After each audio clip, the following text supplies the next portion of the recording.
Step into a powerful and often hidden chapter of music history. Artists who lived, loved, and, in many cases, struggled in silence with their sexual identity. These Black LGBTQ+ legends help shape the soundtracks of our lives. Yet many kept their sexuality private due to societal pressures. Today, we honor their legacy, contributions, and final resting places in reverent remembrance. Which legendary singers you knew they were gay? Leave a comment below and be sure to like for more history content. James Cleveland died on February 9, 1991, at the age of 59. He is buried at Inglewood Park Cemetery in Inglewood, California. Known as the King of Gospel, Cleveland was a pioneering force in gospel music, though controversy surrounded his sexuality and health in the final years of his life. He passed away due to heart failure, with complications of AIDS rumored, though never officially confirmed. Luther Vandross died on July 1, 2005, at the age of 54. He is buried at George Washington Memorial Park in Paramus, New Jersey. The silky-voiced balladeer and R&B icon died from a heart attack following years of health problems stemming from a stroke he had suffered in 2003.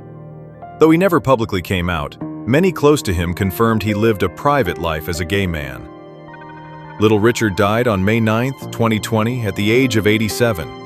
He is buried at Oakwood University Memorial Gardens Cemetery in Huntsville, Alabama. A flamboyant architect of rock and roll, Little Richard grappled publicly and privately with his sexuality throughout his life.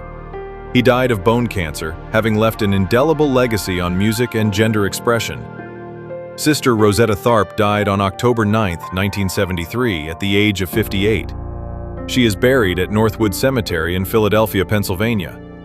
Known as the godmother of rock and roll, Tharpe was openly affectionate with women in her private life, though her queerness was largely erased in public narratives. She died after suffering a stroke and complications from diabetes. Billy Preston died on June 6, 2006, at the age of 59. He is buried at Forest Lawn Memorial Park in Glendale, California. Known for his work with the Beatles, the Rolling Stones, and his own hits like Nothing from Nothing, Preston was a groundbreaking artist who was also quietly part of the LGBTQ+ community. He died of respiratory failure following a long battle with kidney disease. Sylvester James died on December 16, 1988, at the age of 41. He is buried at Inglewood Park Cemetery in Los Angeles, California. The gender-bending disco icon who made You Make Me Feel, Mighty Real, a queer anthem, Sylvester died from complications related to AIDS, having lived unapologetically as a gay black man in the music industry. Teddy Pendergrass died on January 13, 2010, at the age of 59. He is buried at West Laurel Hill Cemetery in Bala Cynwyd, Pennsylvania. The powerful baritone voice behind Harold Melvin in the Blue Notes, Teddy was paralyzed in a 1982 car crash.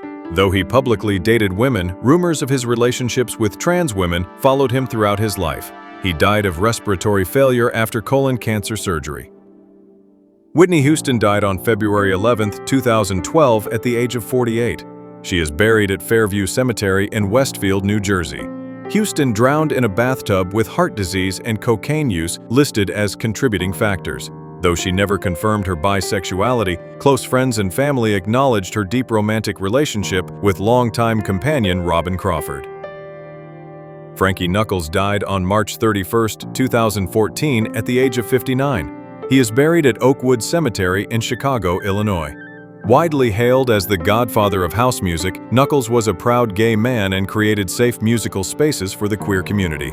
He died from complications related to diabetes.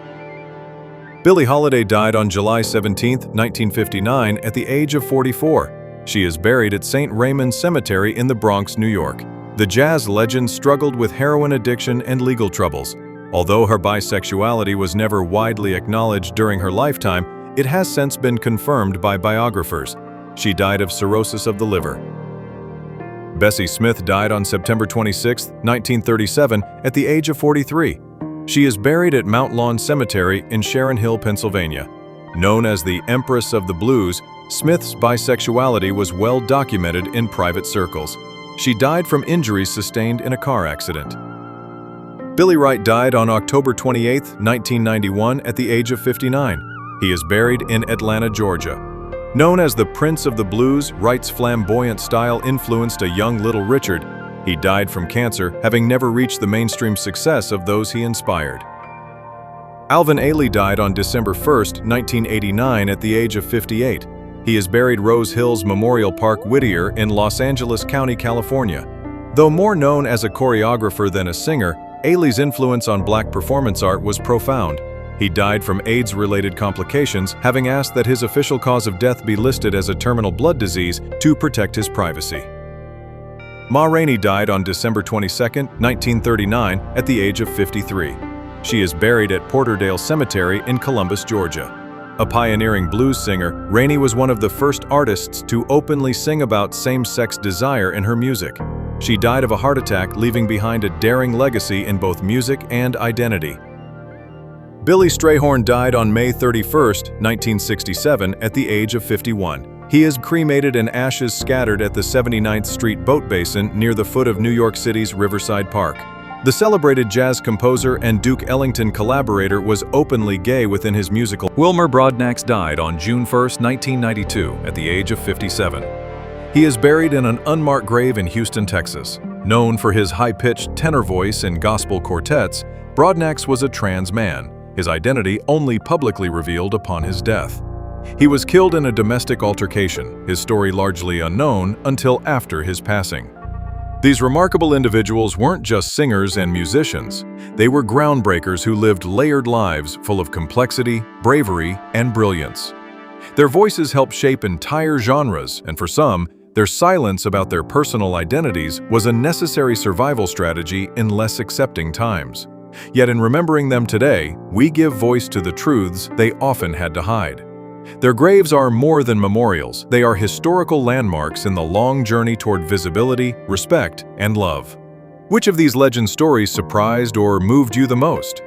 Let us know in the comments and share this tribute to honor their voices and their truth.